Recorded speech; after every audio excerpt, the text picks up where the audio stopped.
Quisiéramos poner en conocimiento de ustedes el 8º informe sobre la situación del estado de cumplimiento del cese unilateral al fuego decretado por la FARC y el compromiso del Gobierno de Colombia de desescalamiento del conflicto, especialmente en el tema de bombardeo.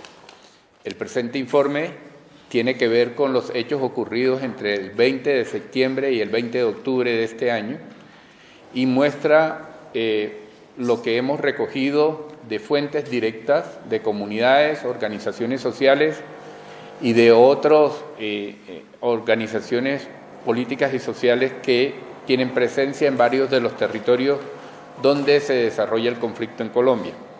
También hemos tenido en cuenta la información que nos ha sido allegada por parte de la FARC-EP y también de las informaciones que la fuerza pública ha colgado en sus sitios de información.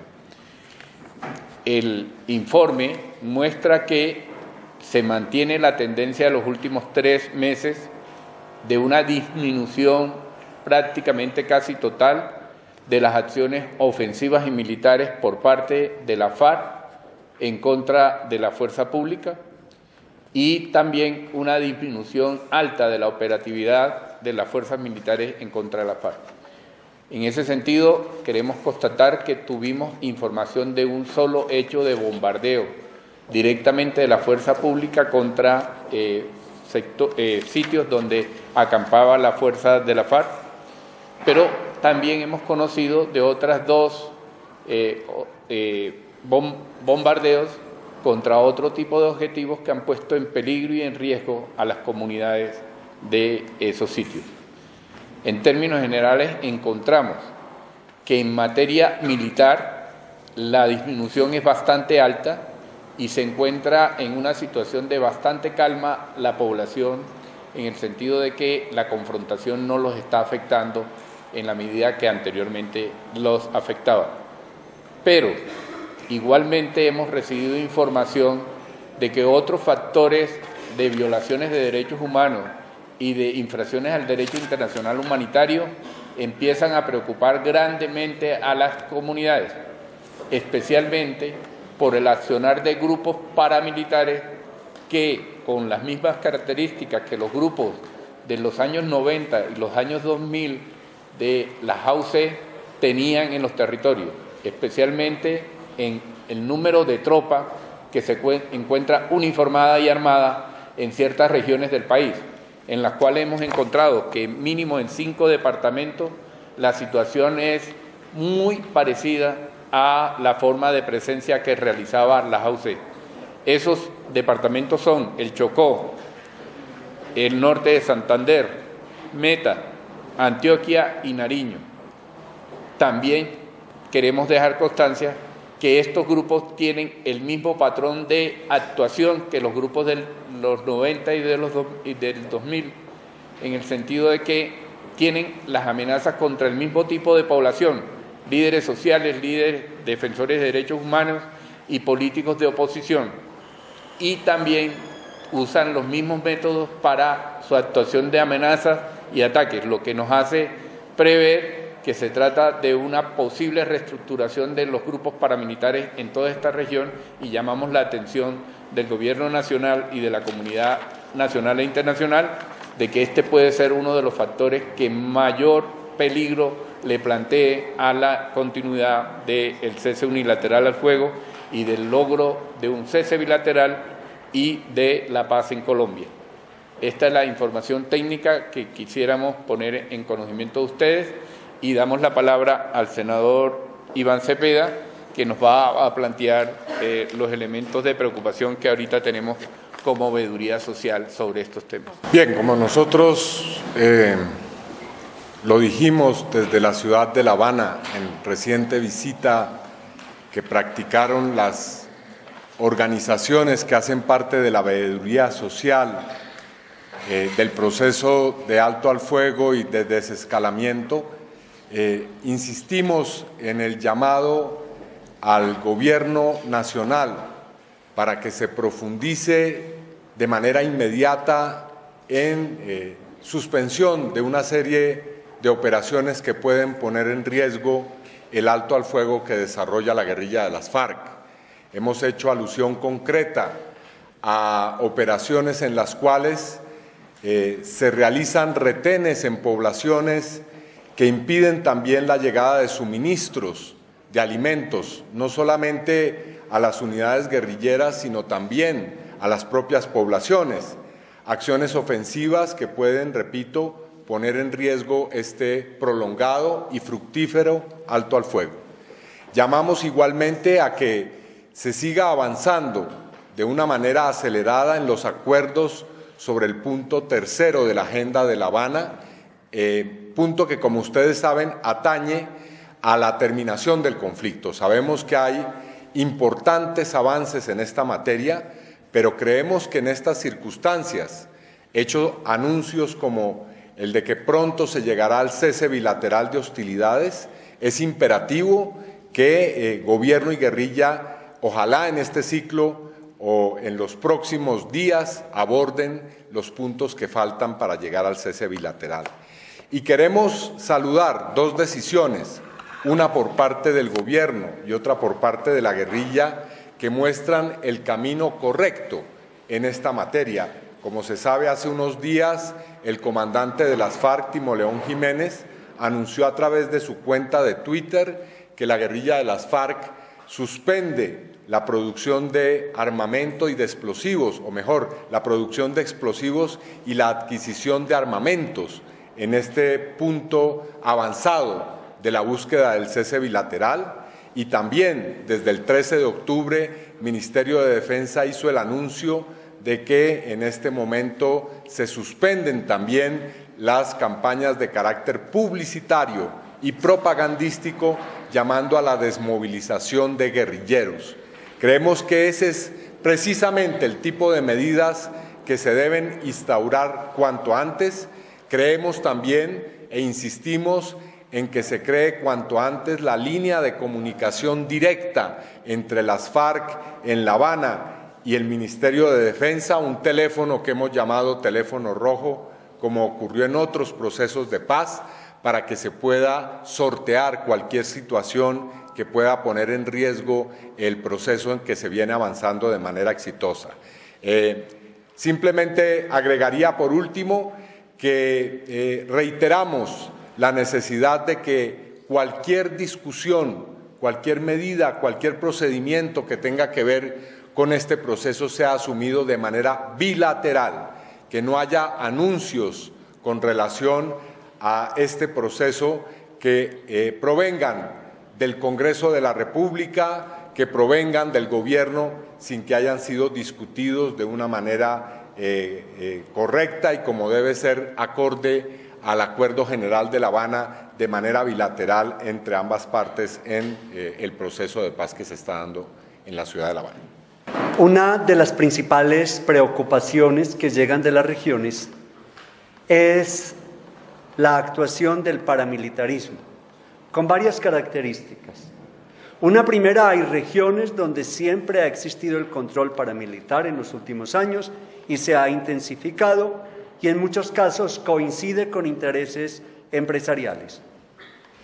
Hay otros escenarios donde hay terrenos que no estaban consolidados en uno u otro sector y entonces uno tiene la impresión como que la menor actuación de las FARC está permitiendo el copamiento de sectores paramilitares en varias regiones del país en las que ya se hizo alusión hace unos momentos. Y el otro aspecto muy importante es las amenazas y las presiones sobre líderes sociales, sobre organizaciones comunitarias, sobre personas que están asociadas o trabajando por la restitución de sus tierras. En regiones como el Bajo Atrato Chocuano, Bajo y Medio Atrato Chocuano, como San José de Apartadó, como el Zulia, en el Meta, en Buenaventura, en Tumaco, es decir, en muchas regiones llegan noticias de estas actuaciones, lo cual genera una preocupación muy grande y genera un temor porque hacemos memoria de lo que en el pasado ha acontecido y el riesgo de que la actuación paramilitar ligada a intereses sobre la tierra, a intereses políticos, a intereses empresariales, se convierta en un obstáculo definitivo para el proceso de paz. Es un llamado urgente a la actuación del Estado y es un llamado urgente a la sociedad para que todas y todos desde diferentes escenarios seamos veedores de lo que está pasando y trabajemos en conjunto para la protección de las comunidades y para que el trabajo que se está haciendo con las FARC no se convierta en una ocasión para escalar el conflicto desde el lado paramilitar. Al senador Iván Cepeda, ¿nos puede aclarar más esto del teléfono rojo? Ustedes tuvieron una reunión con el ministro de Defensa previo al viaje de ustedes a La Habana. Hablaron de ese teléfono rojo, cómo funcionaría, perdón, teléfono rojo, cómo funcionaría. O verde o azul, que haya teléfono. Bueno, esa es una propuesta que emerge de la experiencia de otros procesos de paz.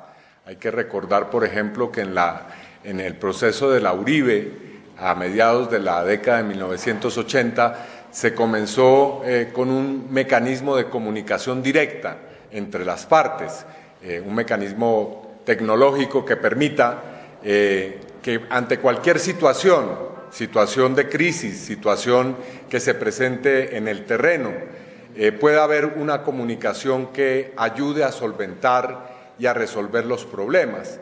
Muchas veces estos asuntos se hacen complejos por la falta de comunicación entre guerrilla y fuerzas militares. Así que creemos que se debía instaurar este mecanismo como un mecanismo bien sea de alerta o bien sea de sortear dificultades que se presenten. Y también hemos insistido en que la comunicación no solamente debe ser entre La Habana y el Ministerio de Defensa, hemos hablado de un diálogo humanitario en las zonas y en los territorios del país. Hemos hablado de la necesidad de que las unidades militares y las unidades de la guerrilla, a través de sus comandantes o jefes, puedan tener una comunicación que permita ir generando confianzas y resolviendo problemas en el terreno, como también con las comunidades y también con las autoridades locales. ¿Quiénes serían los encargados de sostener esa comunicación por parte del Ministerio de Defensa y por parte de las FARC? Bueno, a quien designe, por supuesto, el Ministerio de Defensa entre los mandos militares o como, por supuesto, lo disponga el Ministro de Defensa, pero también quien lo disponga por parte de la guerrilla de las FARC. Este no es un asunto novedoso, aquí hay ya un diálogo entre militares y guerrilleros, diálogo directo que se está dando en La Habana en la Subcomisión Técnica de Terminación del Conflicto. Lo que creemos es que ahora, frente a la eventualidad de una situación que se pudiera presentar de ruptura del alto al fuego o de alguna situación de enfrentamiento, se pueda tener un diálogo que resuelva las circunstancias de manera puntual y en tiempo real. Senador, primero que todo, ustedes están diciendo que se siente tranquilidad, han bajado los enfrentamientos, pero que el paramilitarismo está creciendo con las mismas raíces que siempre ha tenido. Frente a esto, ¿cuáles son los planteamientos que se deben hacer al Ejecutivo y a las fuerzas militares? Porque si no, continuaremos lo mismo. Bueno, el primer llamado que hacemos de una manera muy respetuosa, pero también muy franca, es que hay que reconocer el problema. Los problemas no se solucionan si no se reconocen.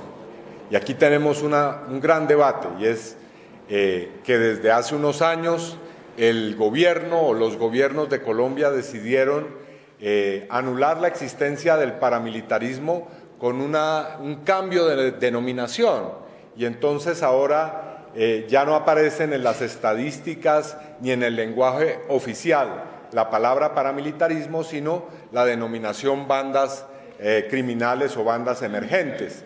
Y nosotros creemos que esa es una discusión válida. Las estructuras paramilitares siguen operando en el país, siguen amenazando a líderes que luchan por la tierra, siguen asesinando a defensores de derechos humanos, siguen convirtiéndose en una amenaza real para la paz. Nosotros lo hemos dicho, creemos que una de las amenazas para una situación en la que se llegue a un acuerdo es la pervivencia del paramilitarismo. El paramilitarismo ha logrado acabar con otros procesos de paz y podría acabar con este si no se toman las medidas acordes. Ahora, ¿cuáles son? Romper cualquier clase de vínculos entre agentes del Estado y este tipo de estructuras, cortar cualquier posibilidad de que haya una financiación por parte de sectores empresariales o terratenientes del paramilitarismo, generar una cultura en la sociedad colombiana antiparamilitar, que el paramilitarismo no sea aceptado de una manera pasiva, dar un debate público sobre este asunto. Es decir, no es que falten ideas, lo que creemos es que falta decisión sobre un asunto tan importante. Habla también de 7 asesinatos a defensores de derechos humanos, 3 desaparecidos y 41 personas judicializadas. Ustedes en el trabajo que han hecho de Uría saben si los primeros indicios de estos asesinatos son justamente por el trabajo en defensa de la paz y a qué grupos corresponderían. Sí, queremos resaltar que esto tiene que ver con el patrón que estamos viendo. Hay un patrón en el sentido de oponerse a la defensa de los derechos humanos en los territorios donde precisamente están pasando o se están resolviendo situaciones de reclamación de la comunidad en contra de sectores económicamente poderosos y que por la deficiencia del Estado colombiano de definir quién tiene el derecho, por ejemplo, a la tierra o a la explotación de los recursos de esas regiones, esos son conflictos que están vivos y lo que han hecho estos grupos es llegar a amenazar precisamente a las personas que cumplen la labor de exigencia. En ese sentido, también llamar la atención de que durante la etapa electoral se presentaron situaciones en que se persiguió a los sectores de oposición que tuvieron intención electoral en varias regiones del país, precisamente muy concomitante con las regiones donde estamos viendo las mayores dificultades. Entonces, sí estamos viendo que hay un patrón de perseguir a defensores de derechos humanos, a líderes sociales y a sectores de oposición política. Por lo tanto, estamos hablando de que el patrón es parecido o casi igual a lo que usaron los grupos paramilitares en el pasado. Pero una cosa muy importante, también esos grupos paramilitares están actuando en zonas donde hay grandes intereses económicos de grandes empresas legales, muy legales o no tan legales, pero hay esa contradicción. Termino preguntando si ustedes creen también que esos anuncios que entregó el fiscal general de la Nación de revisar los indultos que se le concedieron al M-19 en su momento pueden generar un poco de presión en las bases de las FARC. Nosotros lo que consideramos es que es muy importante que el Estado de Colombia dé una respuesta responsable a los acuerdos ya firmados, en el sentido de respetarlos, de darles plena aplicación y no poner en riesgo los procesos futuros de paz por tener una actitud contraria al cumplimiento de los acuerdos. Sí, Camila, mi opinión. Sí, precisión sobre las 5 regiones en donde ustedes denuncian que se está estructurando para comunismo, de qué tipo, ahondar un poco. No son las únicas. Sí, esto es la primera situación que queremos aclarar. Hemos determinado 5 regiones donde la presencia paramilitar se está haciendo en bloques de hombres armados y uniformados. En esas 5 regiones estamos notando que la presencia es igual a la presencia que tenían en el 90 y el 2000, pero son muchas más regiones del país que cuentan con esa presencia de amenazas, de hostigamiento, de situaciones como las que Iván reflejaba ahorita, de control de alimentos, de control de situaciones de movilidad de la población, pero en estas 5 regiones, Chocó, Meta, Antioquia, norte de Santander y Nariño, estamos viendo la conformación de bloques militares. En ese sentido, la preocupación es mayor porque las poblaciones están diciendo aquí el riesgo es alto. Y con un factor, la presencia de esos grandes bloques no genera una actuación de la fuerza pública en contra de esos grupos enormes de población. La relación entre esos nuevos grupos, o bueno, viejos grupos paramilitares y la fuerza pública. Lo que estamos viendo hasta la hora, lo que nos consta, es que están pasando por los sitios cercanos a donde está la fuerza pública y no hay una operatividad clara y concreta de la fuerza pública para entrar a combatir estos grupos. Por ejemplo, en el caso de Curvarado y del Bajo Atrato, el Río Sucio, por ejemplo, estamos informando allí de un hecho de combates de fuerzas unificadas de FARC y ELN en contra de la presencia paramilitar. Entonces, y aún así no hay una actuación de fuerza pública que pueda ser significativa de una persecución de estos grupos. Sí, yo quisiera hacer una pregunta. ¿Uniformados? Uniformados y con armas largas. ¿Y se hacen llamar, se denominan de alguna manera? En la mayoría de los sitios se están haciendo llamar gaitanistas. En el Cauca son AUC. Y en Cauca, AUC. Frente a este tema que nos parece de gran importancia, pues destacando primero que efectivamente esta auditoría ha detectado la importancia del cese unilateral del fuego y también el cese de bombardeos en la tranquilidad de las poblaciones, fundamentalmente de aquellas zonas afectadas de conflicto, pero queremos decir de que se mantienen todavía acciones perturbadoras y en el caso que planteamos claramente de la ampliación y la reactivación de lo que son los grupos paramilitares que el gobierno llama en su lenguaje BACRIM y que hoy nosotros estamos planteando la necesidad para seguir avanzando, que haya un debate público de cara a la sociedad colombiana para que efectivamente no se sigan hablando de generalidades, sino que podamos decir con claridad qué está ocurriendo y cómo es su modus operandi. En estos 5 departamentos que se han detectado han sido denuncias de las comunidades, pero hay que decir que hay un modus operandi no solamente de bloques, sino que se mantienen en calidad de uniformados, con distintos nombres. En unos actúan como Águilas Negras, en otros están actuando como grupos gaitanistas y en otros están actuando como AUC.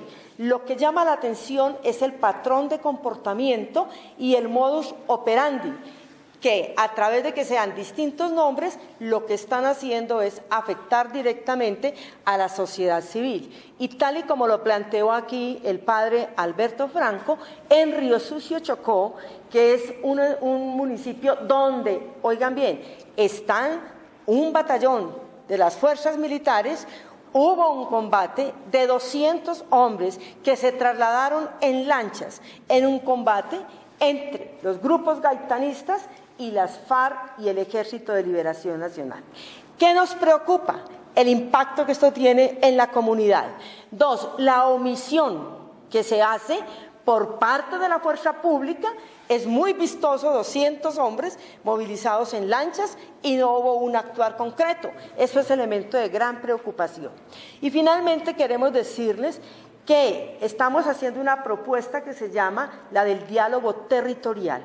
Y esto del diálogo territorial tiene que ver con los poderes locales. Gran preocupación nos da, por ejemplo, en el caso de Curvarado, donde las autoridades no han hecho nada por aplicar las sentencias de la Corte en torno a la tierra.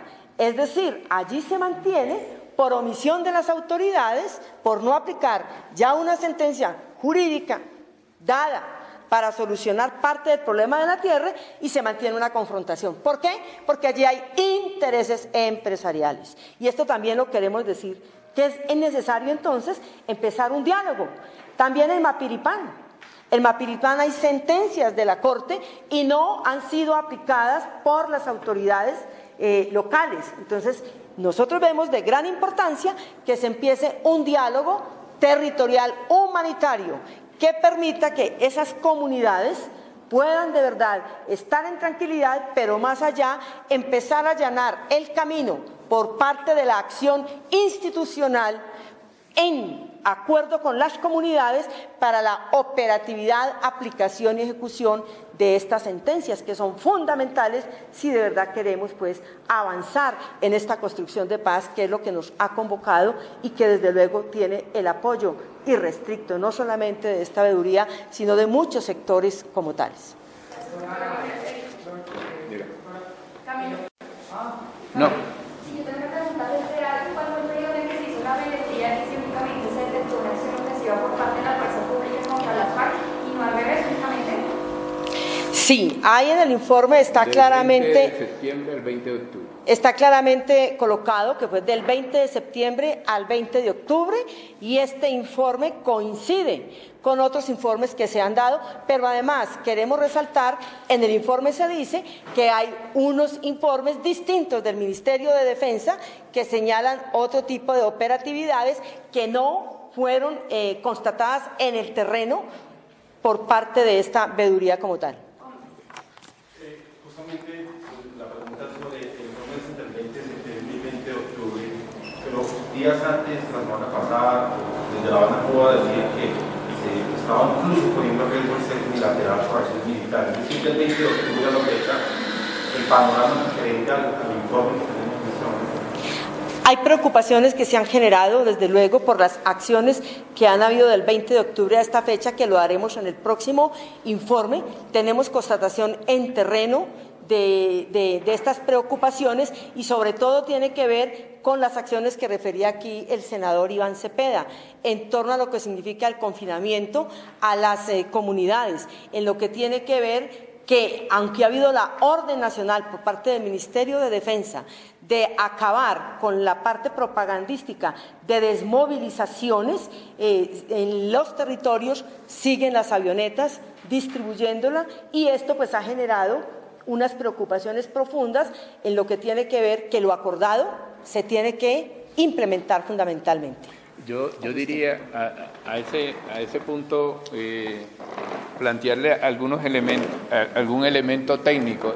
Nosotros consideramos, y en el informe está dado, que hay acciones de la fuerza pública que no podríamos decir son exactamente un ataque, pero sí ponen una presión sobre la contraparte que constituyen una dificultad alta. Esa acción es la de copamiento militar, donde la FARC ha dejado de tener una operatividad militar, la fuerza pública está aprovechando para aumentar su presencia. Lo que ha dicho Iván, que ha comentado la FARC en La Habana, es que esto está creando una situación de roce que en cualquier momento puede llegar a generar un nuevo hecho, como el lamentable hecho de abril que ustedes ya conocen. Entonces, por eso la veeduría hace un llamado en el sentido de que lo más pronto posible se pase a una fase de mayores elementos de desescalamiento por parte del gobierno y ojalá un cese bilateral al fuego lo más pronto posible. Así que en ese sentido mantenemos un diálogo constructivo y fructífero con la cooperación internacional y con las embajadas que hay en Colombia de distintos países. Suiza, Suecia y... Repito, tal vez no fui muy explícito, no hemos sido autorizados para dar ninguna clase de información detallada. Quería preguntarle a la mesa a qué se debe que el gobierno no reconozca el paramilitarismo y la omisión de este, a pesar de que hay un copamiento militar pues tan amplio que usted describe.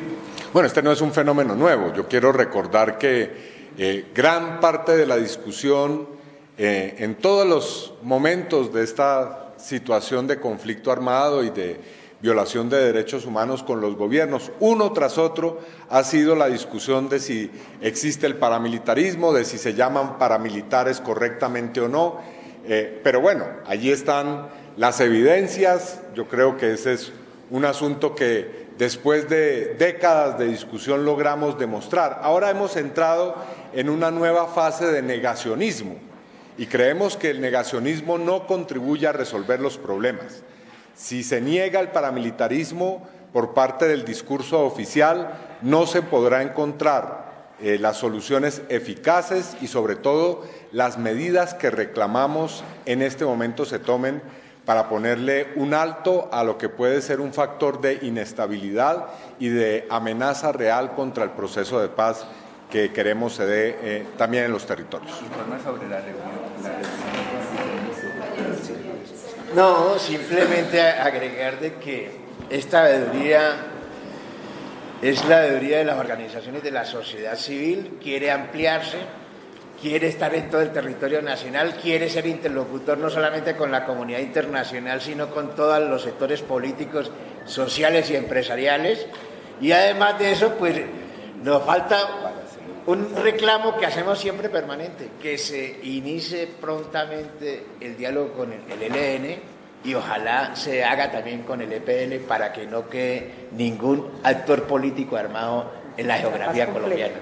Sí, yo quiero llamar la atención sobre el por qué. No tengo la explicación, pero sí me preocupa mucho el negar los fenómenos y no llamarlos por su nombre. Porque si hablamos de paramilitarismo, estamos afirmando de que hay una relación con los militares y por eso se quiere cambiar el lenguaje, y cambiando el lenguaje se cambia el imaginario en la sociedad, y eso genera una preocupación grande porque la sociedad piensa que desapareció un fenómeno que ha estado presente siempre y que ha estado causando daños en muchos lugares. Entonces creo que ese es un elemento muy importante. En la reunión de la veeduría social con el ministro y el viceministro, pues se quedó de seguir dialogando para mirar qué acciones se van a tomar para enfrentar esta realidad del paramilitarismo. Y ojalá que la sociedad no caiga en la trampa de hacer el juego semántico. En Colombia tenemos una historia trágica de nombrar cosas con otros nombres, de no llamar las cosas por su nombre y luego se busca evadir responsabilidades. Les quería llamar la atención en ese aspecto. Las operaciones que se vienen dando en el territorio de ocupamiento de la fuerza pública, donde están como dando a movimientos armados de la FARC, a todo este diálogo de paz que está dando La Habana se rompa, y también donde un compañero del gobernador Purace fue asesinado del ejército, donde decían que eran enfrentamientos de la FARC. Y desde nosotros como movimiento indígena pues vamos y contactamos de que no habían sido hostigamientos, sino que son cosas peligrosas. Y también el señalamiento a nuestra guardia indígena y también a nuestros líderes, a usted, con panfletos de amenaza de muerte. Entonces sí pedimos acá a los veedores para que estén muy atentos a este tema. Gracias. Buenos días a todos y todas. Creemos que este es el momento pertinente para hacer un llamado a todas y cada una de las organizaciones sociales y políticas del movimiento de paz y derechos humanos para rodear la veeduría, para respaldar la veeduría, para hacernos presentes con la información que tenemos en los diferentes territorios, desde los diferentes sectores. Ayer justamente escuchábamos la necesidad de hacer mayor énfasis en el tema de cómo las mujeres hemos sido ese territorio de guerra extendido y cómo volver a posicionar ese tema dentro de los diferentes informes que se han venido y se seguirán viendo. Entonces el llamado es a la unidad, el llamado es a encontrar por fin esa agenda común con unos mínimos a través de los cuales poder caminar, poder aunar esfuerzos. El llamado es a ampliar cada vez más los diferentes sectores presentes en el proceso de veeduría social por la paz. Y aquí estamos, ofreciendo a la veeduría fortalecerle a través de la campaña por el cese bilateral. Desde hace ya algún tiempo venimos desarrollándola con la intención de conseguir 1 millón de firmas de colombianos y colombianas que podamos decir no es simplemente un gesto de buena voluntad, no es un agradecimiento a una dádiva del gobierno nacional, sino que es una exigencia a ese artículo 22 de la Constitución, donde la paz es un derecho colectivo. Muchas gracias por la invitación y aquí estaremos aunando esfuerzos en cada una de las acciones que se planean.